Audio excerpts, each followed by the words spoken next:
name is Yetunde. I welcome you to my YouTube channel on Yeti Buttons.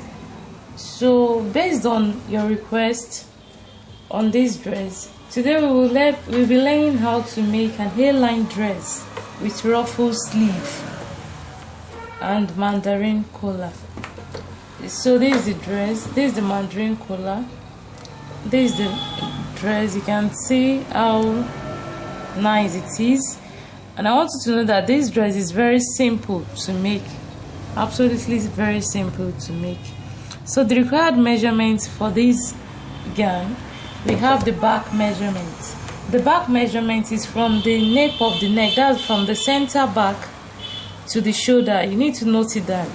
Mine is 15 inches, that's 7.5. That means from this part to this part is 7.5 inches. I would advise you take your own measurements. Please don't make use of mine because you're not of the same size.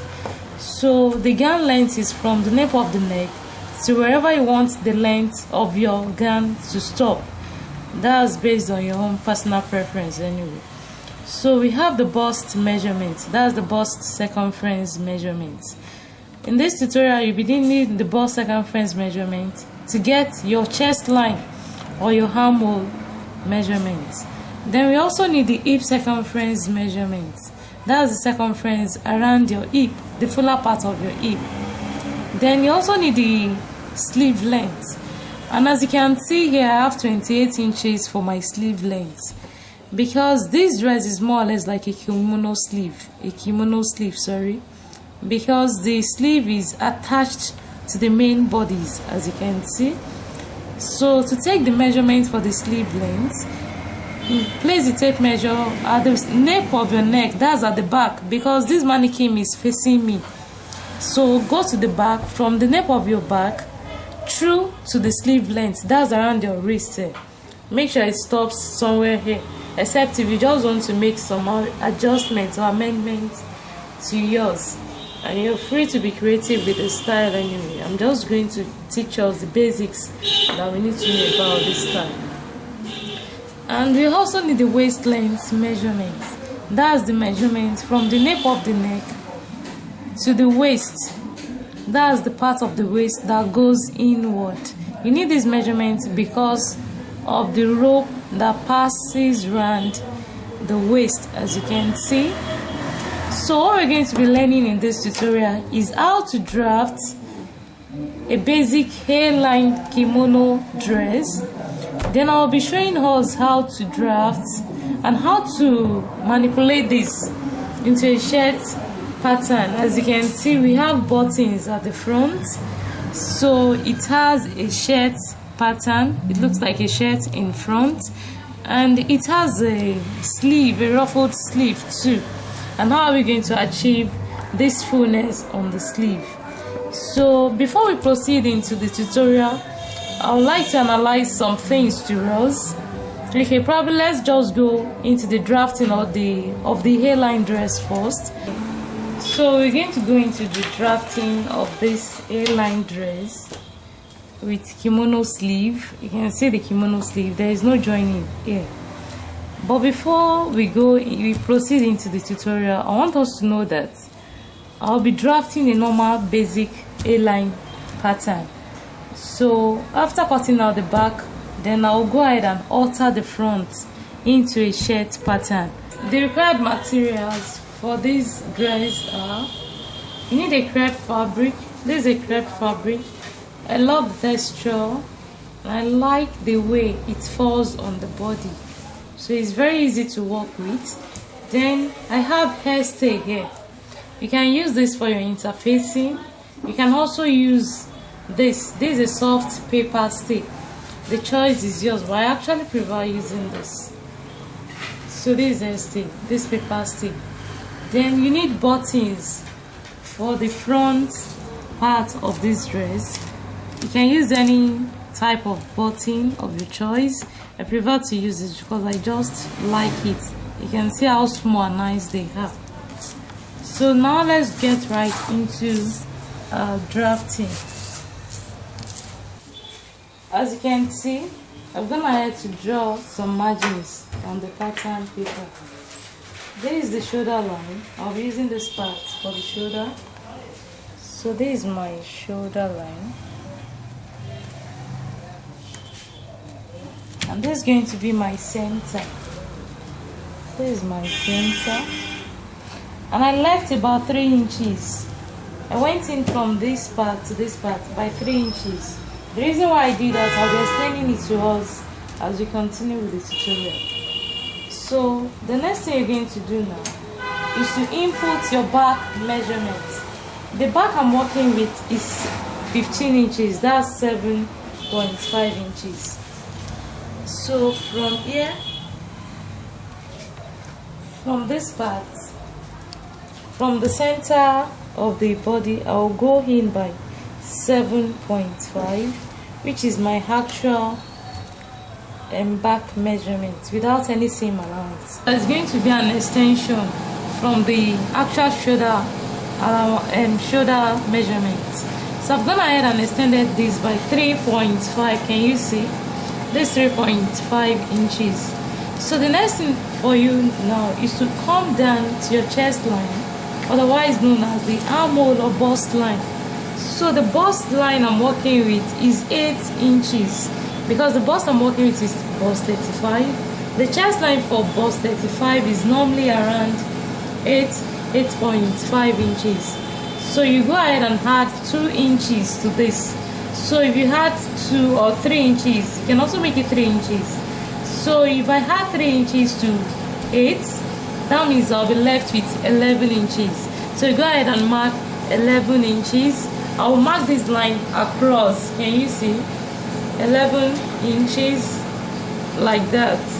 So the next thing for you is to come down from the shoulder line to your waist line. That's the part of the waist that goes in, and you have told us before. So from the shoulder line to the waistline is 16 inches. So this 16, I'll mark 16 inches across. Can you see?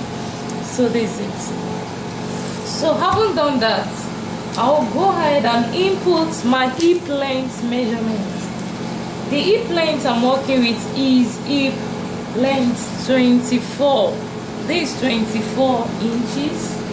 Please, I would advise you take your own actual measurement. So here we have 24. So I'll go ahead and mark 24 inches all the way across, like so.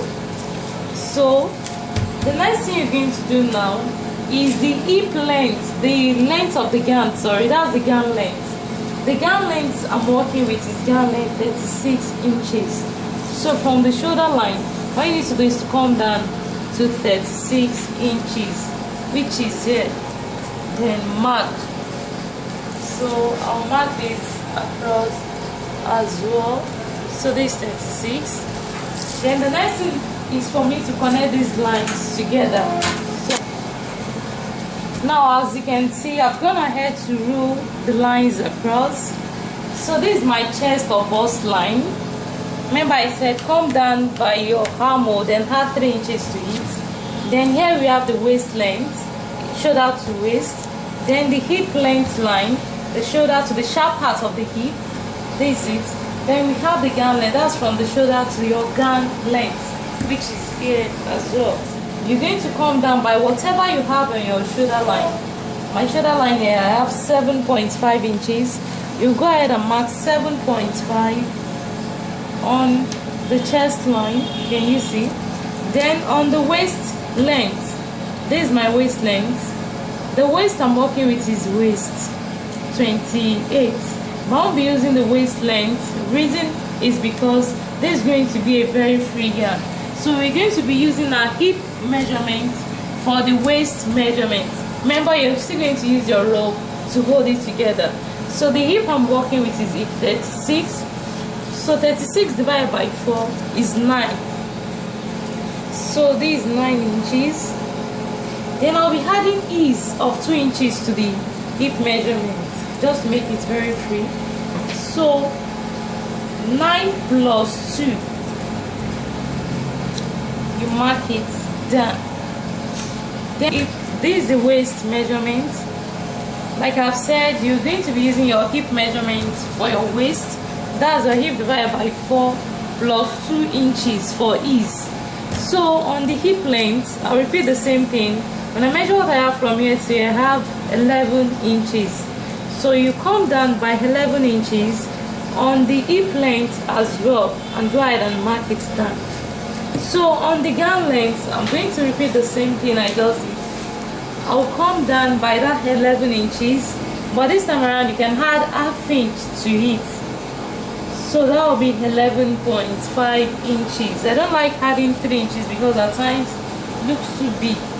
But you can also try it and see the results for yourself.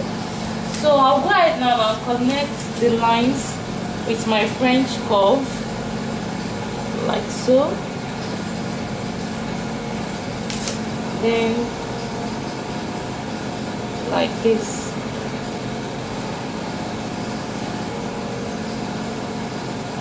So back to the upper part where the main work is.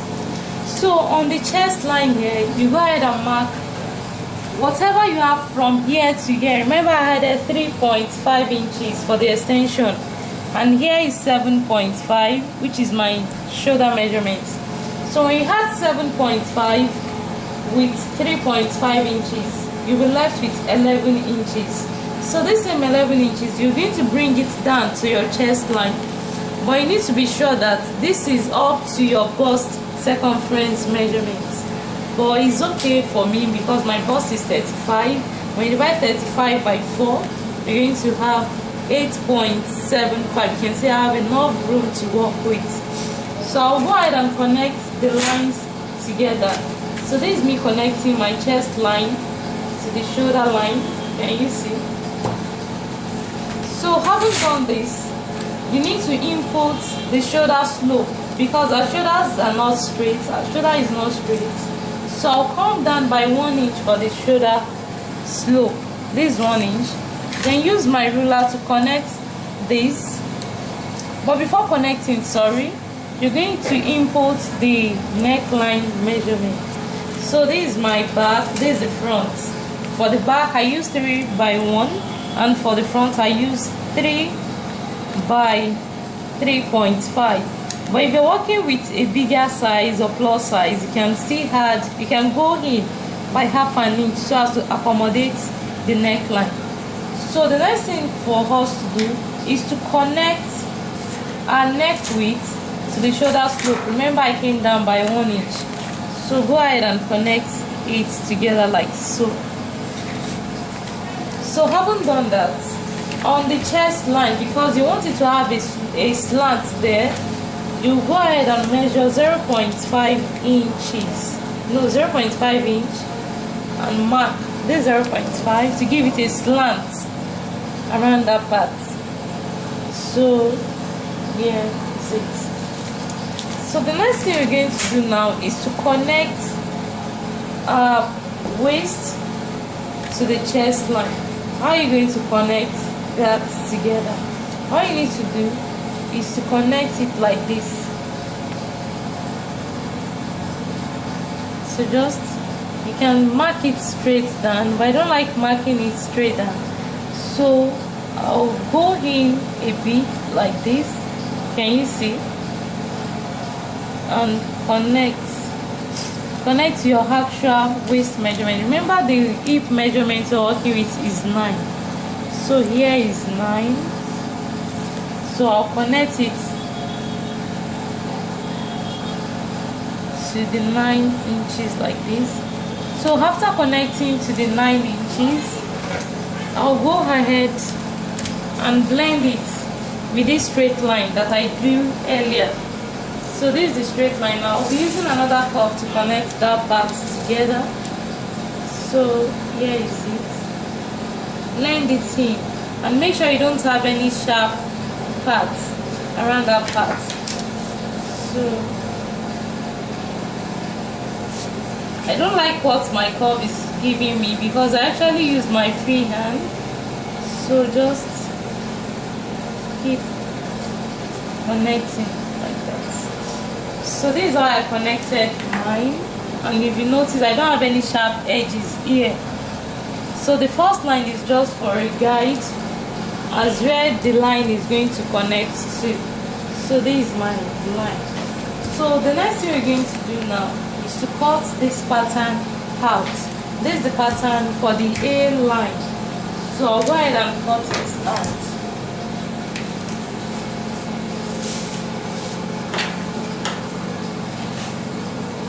So I'll first of all cut it like this.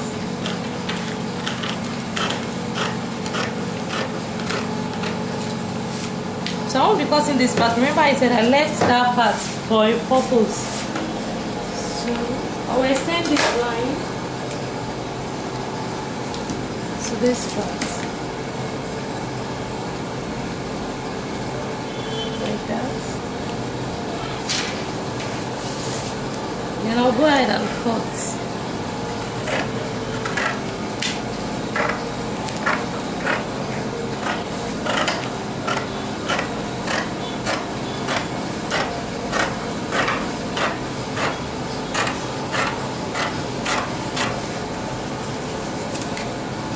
And I'll cut out the gap. And if you notice, I'm cutting in between the lines.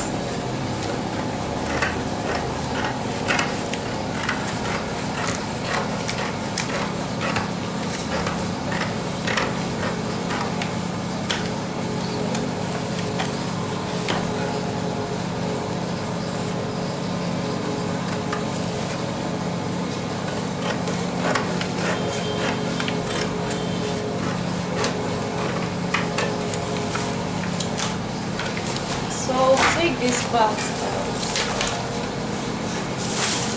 Then cut out the back neckline first. Please, the front neckline first before the back. So I'll go ahead and cut it out.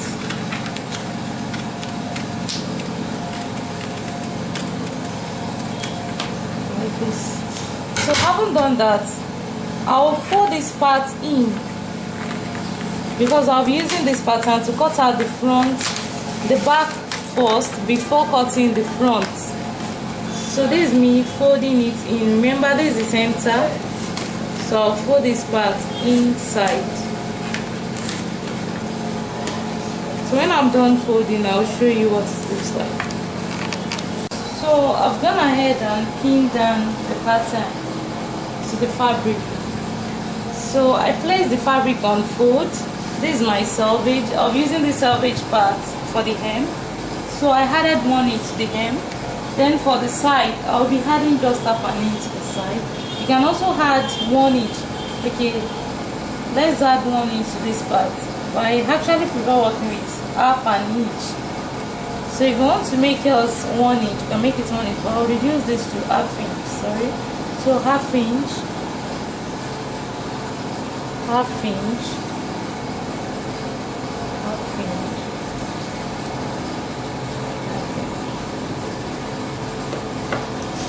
And again, if you're adding half inch to this, remember I said I'm working with hip 36. So 36 divided by 4 is 9. And I have 1 inch ease on this part. So this is 10 inches. So I have enough room to work with. So you need to check this part before adding just half an inch to this. So half inch. Half inch. Half inch. So I'll go ahead and add half inch round this pattern, and when I'm done, I'll show you what it looks like. So I've gone ahead to add my seam allowances round the fabric. So this is what I expect you to do as well when you're doing it. So I added half inch round the neckline, the shoulder, these parts where I'll be attaching the sleeve to, and the side seams. So I'll go ahead and cut these out. So I've cut out the back. This is my back. And I forgot to tell us something when I was telling us about the repaired materials. You need about 2 trousers of crepe for this. That's if you're using crepe. You know it comes by 60 inches. But if you're using another fabric that is not crepe, then I think you'll be needing more than 2 trousers. And if you're a plus size, you can get 2.5 trousers too. So there's the front, there's the back. I'll go ahead and remove the pins and I'll show us what next to do. And now for the front, I want to alter this into my front pattern. Remember we came down, the neck width is 3 inches by 3.5 for the back, for the front, sorry. And I told us that the front is going to be having a button extension. So for the button extension, I will add 2.5 inches to it. So my button extension is 2.5. So as you can see, I've gone ahead to mark down the button extension. Here's the button extension. So for the button extension, the width is 2.5 inches. So I'll go ahead and cut this part off. We don't need this part. Then I would like to break this down to us how I came about 2.5 inches. We need 0.5, half an inch for the overlapping. So the 0.5 is going to overlap the other side of the front, the center front. So I'll mark it down across. I'll roll down the lines, and when I'm done rolling, I'll explain to us when I'm done. So I've got my head to mark down the lines. So here is my overlap line, which is 0.5 inch, half an inch. Then the next line is 1 inch.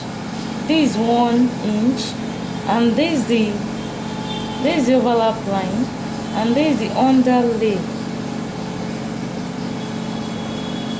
line. And here we have the interfacing line. The interfacing is also 1 inch. So remember I said we have the interfacing line, the underlay line, and the overlap line. The interfacing line, you're going to fold it in first, like so. Can you see? So after folding it like this, then you're going to fold in the underlay line. You fold it underneath, like so. Fold it inside. Fold it in. Then you're going to leave this part like this, because this is the part that is going to overlap the other side. This is where your buttons are going to stay. The buttons are going to be on this line. So this is going to overlap the other side. So I'll go ahead and cut this out. So to cut it out, you're going to cut out the neckline. Remember, this first neckline is for the back and this for the front. So take your time when you're doing this. You don't need to rush anything. So keep cutting like this. So I'll go ahead and transfer this to the fabric. So as you can see, I've gone ahead to add seam allowances around the pattern. I added half inch to the side. Then here I added 1 inch to it. Then the shoulder seam, half inch. Then for this part, that's why I did not place it on fold, so you can understand much more better. We'll be cutting it directly on this line. There's no need of adding any seam allowances to that part. So I'll go ahead and cut it out. So after cutting, I'll show us the next thing we're going to do.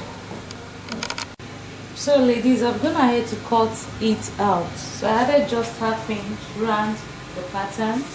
Then at the hem, I added just 1 inch to it. And this is the back. The back was placed on fold, remember. So by the time you open up the back, this is what I expect you to have. You should have this.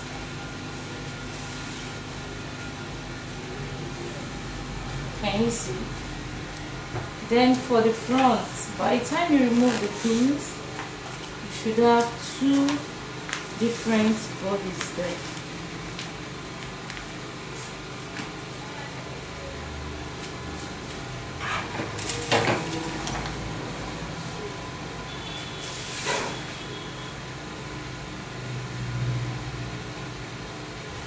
I'll take this aside. This is my front, and this is the front.